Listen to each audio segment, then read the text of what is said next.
বিয়েবাড়িতে আমি ঘুম আসি আর জাগনা পেয়ে দেখি একজন আমার নিচে চেটে চেটে খাচ্ছে। আমি মজা পাচ্ছি বলে কি বললাম না, আর পর তার বড় কলাটা ঢুকিয়ে দিল। আমি যেন মজায় অন্য দেশে চলে গেলাম। দাঁড়াও বন্ধুরা, ভিডিওর মজায় যাওয়ার আগে ভিডিওতে একটি লাইক দিয়ে চ্যানেলটি সাবস্ক্রাইব করে বেল আইকন অন করে রাখো, যাতে সবার আগে আমাদের ভিডিও তোমার কাছে চলে যায়। চলুন এবার গল্পে ফিরে আসি। দাঁড়াও বন্ধুরা, ভিডিওর মজায় যাওয়ার আগে ভিডিওতে একটি লাইক দিয়ে চ্যানেলটি সাবস্ক্রাইব করে বেল আইকন অন করে রাখো, যাতে সবার আগে আমাদের ভিডিও তোমার কাছে চলে যায়। চলুন এবার গল্পে ফিরে আসি। বান্ধবীর বিয়েতে গিয়ে দেখি বর আমার প্রেজেন্ট বয়ফ্রেন্ড। আমার বুকটা ধুক করে কেঁপে উঠল, হৃৎপিণ্ডটা থেমে গেল। আমি বাকরুদ্ধ হয়ে দাঁড়িয়ে আছি। কাল রাতে এই মহানায়ক আমাকে বলেছে সে ট্যুরে যাচ্ছে, নেটওয়ার্কের সমস্যা থাকলে ফোন বন্ধ দেখাবে, অথচ সে সোজা বিয়ের পিড়িতে। 2 বছর 15 দিনের রিলেশন আমাদের, কত খুনসুটি আর ভালোবাসার স্মৃতি আমাদের। আমার চোখে রাফি সৎ নম্রভদ্র ছেলে, তার চেয়ে বড় কথা আমাকে নিয়ে ভীষণ সিরিয়াস সে, খুব কেয়ারিং ছেলে। অথচ ছেলেটা না জানিয়ে সোজা অন্য মেয়েকে বিয়ে করতে চলে এলো, অথচ আমি টু শব্দটিও জানলাম না। বিয়েটি যেহেতু ঘরোয়াভাবে, তাই সবাইকে ড্রয়িং রুমের পাশের রুমটিতে বসানো হয়েছে। অধীর আগ্রহ নিয়ে ভবু দুলাভাইকে দেখতে গেলাম। জানালার ফাঁকে চোখ রাখতেই দেখলাম রাফিকে। অনেকগুলো ছেলের মধ্যে রাফি ধবধবে সাদা পাঞ্জাবি পরে আছে। রাফি বলেছিল রাতের গাড়িতেই সে চট্টগ্রাম যাচ্ছে, অথচ সে সিরাজগঞ্জে। ভাবলাম বন্ধুর বিয়েতে হয়তো এসেছে। পাশে থাকা নীলিমাকে বললাম, বর কোনটা রে? নীলিমা অনিমার ছোট বোন। সে হাতের ইশারায় দেখালো রাফিকে। আমি পুরো কনফিডেন্ট ছিলাম যে রাফি বর হতেই পারে না। নীলিমা বলল, চলো ভিতরে চলো। আমি বললাম, আমার ওয়াশরুমে যেতে হবে, তুমি যাও, আমি পরে আসছি। ও চলে গেল।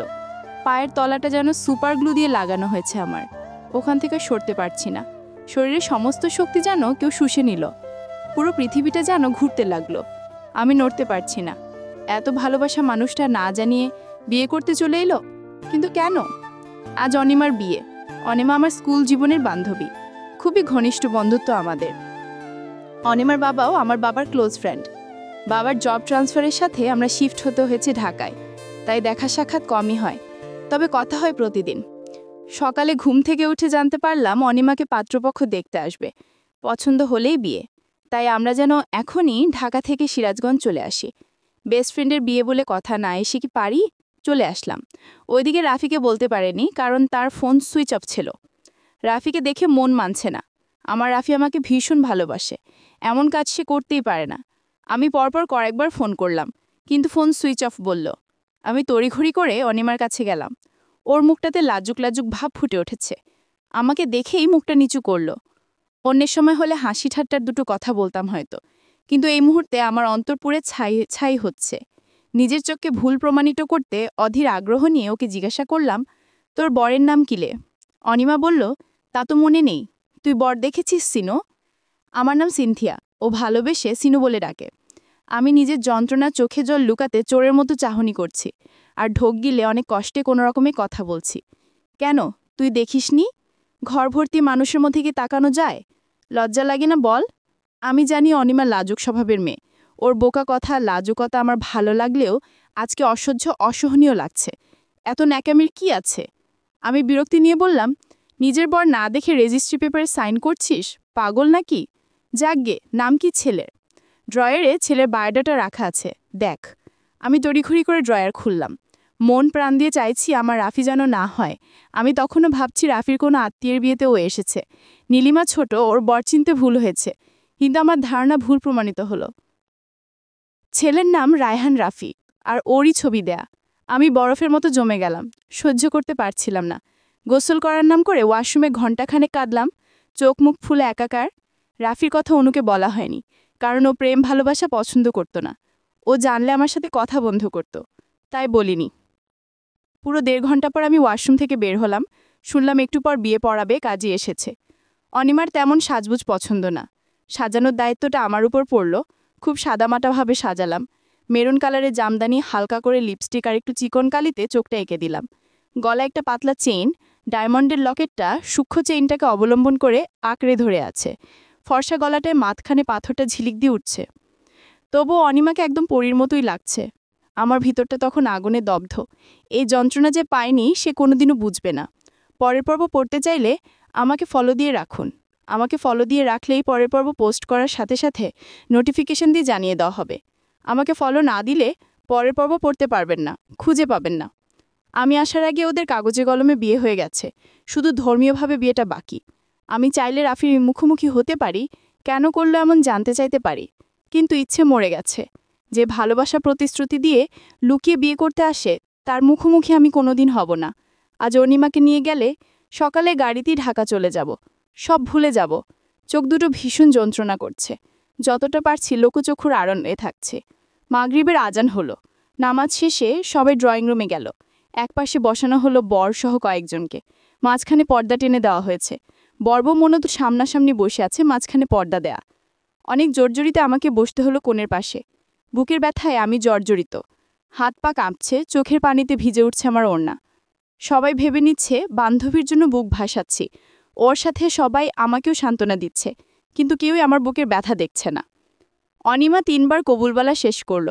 কাজী যখন রাফিকে কবুল বলতে বলল, আমার জানটা মনে হয় বেরিয়েই যাবে এখন। ওপাশ থেকে কাজী বলে উঠল, বলো বাবা কবুল। আমার ভালোবাসা মানুষটা পরপর 3 বার বলল, আলহামদুলিল্লাহ কবুল। আমার ভিতরটা শূন্য হয়ে গেল, হারিয়ে গেল আমার রাফি। বিষাক্ত তীর যেন একের পর এক আমার বুকে বিদ্ধ হলো, আমার বুকটা এফোর ওপর করে দিল। আমি চিরদিনের জন্য তাকে হারিয়ে ফেললাম। অনিমা হুহু করে কাঁদছে, ভাবি চাচি আম্মা ওকে বোঝাচ্ছে। ঠিক তখনই পর্দার ওপাশে গলা খাকারি দিল। কেউ একজন বলল, বড় ওপাশে যাবে। পর্দা ঠেলে এপাশে কেউ এলো রাফি। আমি মাথায় কাপড়ের সাথে মুখটাও ঢেকে নিলাম। রাফিকে দেখে চাচি আম্মা চলে গেলেন, আমিও পিছিয়ে গেলাম, নিজেকে ঢেকে ফেললাম রুমের পর্দার আড়ালে। অনিমার ক্রন্দনরত মুখটা তখন পাতলা ফিনফিনে দোপাট্টায় ঢাকা। রাফি সোজাসুজি অনিমার সামনে দাঁড়ালো। পরের পর্ব আমার পেজে দেওয়া আছে, পড়ে নিন। এখানে আজীবন অপেক্ষা করলেও পরের পর্ব পড়তে পারবেন না। আমাকে ফলো দিয়ে রাখলে পরের পর্ব পোস্ট করার সাথে সাথে নোটিফিকেশন দিয়ে জানিয়ে দেওয়া হবে। আমাকে ফলো না দিলে পরের পর্ব পড়তে পারবেন না। অনিমার কান্নার দরুন হেঁচকি উঠে গেছে। রাফি পূর্ণ অধিকারী নির্দ্বিধায় 2 হাতে দোপাট্টা তুলে ধরল। চাঁদের মতো মুখটা তখন কান্নায় ভেজা। রাফি মনে মনে কিছু বলল, মনে হলো দোয়া পড়ছে। তারপর 2 হাতে আজলে অনিমার মুখ রেখে কোপালে চুমু খেল। রাফির মুখটা তখন লজ্জায় গোলাপি রং ধারণ করেছে, আর আমার মুখ বিষাক্ত ছোবলে হলো নীল। আমি আবার দৌড়ে গেলাম ওয়াশরুমে। ঝর্ণা ছেড়ে বসে রইলাম কতক্ষণ তা সত্যিই জানা নেই। অনিমাকে বিদায় দেয়া হলো। আমি আর বের হইনি, কারণ রাফির মুখোমুখি হতে চাই না। ভোরের গাড়িতে ঢাকা ফিরতে চাইলাম, কিন্তু অনিমা খবর পাঠিয়েছে আমাকে আর নীলিমাকে যেন সকাল সকাল পাঠায়। অনেক ছোল উৎসুতা দিয়ে বাঁচতে পারলাম না, তাই আমার আর নীলিমাকে সকাল সকাল পাঠানো হলো। না চাইতেই আরেকবার ফেসে গেলাম। রাফি বোরকা পরে দেখেনি, তাই আরেকটা বোরকা পরে নিলাম। সবাইকে বললাম নীলিমা ছোট, তবু নিকাব পরে যাবে, আর আমি ড্রেস পরে যাব, ভালো দেখাবে না বিষয়টা, তার চেয়ে বোরকা পরেই যাই। রাফি কখনো বোরকা পরে দেখেনি, নিকাবে তো নয়। তবুও যদি কথা হয় রাফি ঠিকই বুঝবে আমি কে। রাফির মুখোমুখি হলে কি হবে এই ভাবতে ভাবতে রাস্তা ফুর করে গেল। রাফির কাজিন এলো আমাদের অনিমার কাছে নিয়ে যেতে। আমি ঘরে ঢুকলাম, অনিমা আমাকে দিকে তাকিয়ে রইল। কখনো বোরকা না পরার কারণে অনিমা হয়তো চিনতে পারছে না। আমি নিকাব তুললাম, সে সোজা এসে আমাকে জড়িয়ে ধরল। অনিমার সালোয়ার কামিজ করে আছে। আমি যাওয়ার সাথে সে বলল, বোরকা খুলো। আমি না করলাম। ও একটু অবাক হলো হয়তো, তারপর অন্য কথায় গেলাম। পার্লারে সাজাতে চেয়েছিল রে সিনু, তুই তো জানিস আমি কেমন, আমার এত সাজগোজ পছন্দ না। বলেছি সাজবো না, অন্যের কাছে শাড়ি পরতে লজ্জা লাগে, তুই পরিয়ে দে। ও আমাকে নীল রঙের শাড়ি হাতে দিল, দরজা জানালা বন্ধ করে লাইট জ্বেলে দিল। ব্লাউজ পেটিকোট পরে অনিমা আমার সামনে এলো, বলল তাড়াতাড়ি পড়া, সবাই আসার আগে। আমার প্রথমেই চোখ পড়ল অনিমার গলায়, ধবধবে গলায় পাশে গোল গোল হয়ে রক্ত জমে আছে। অনিমা আমার চোখের চেয়ে লজ্জা পেল, সাথে সাথে আমার রক্ত ছলকে উঠল, বুকের মধ্যে ঝড় শুরু হলো।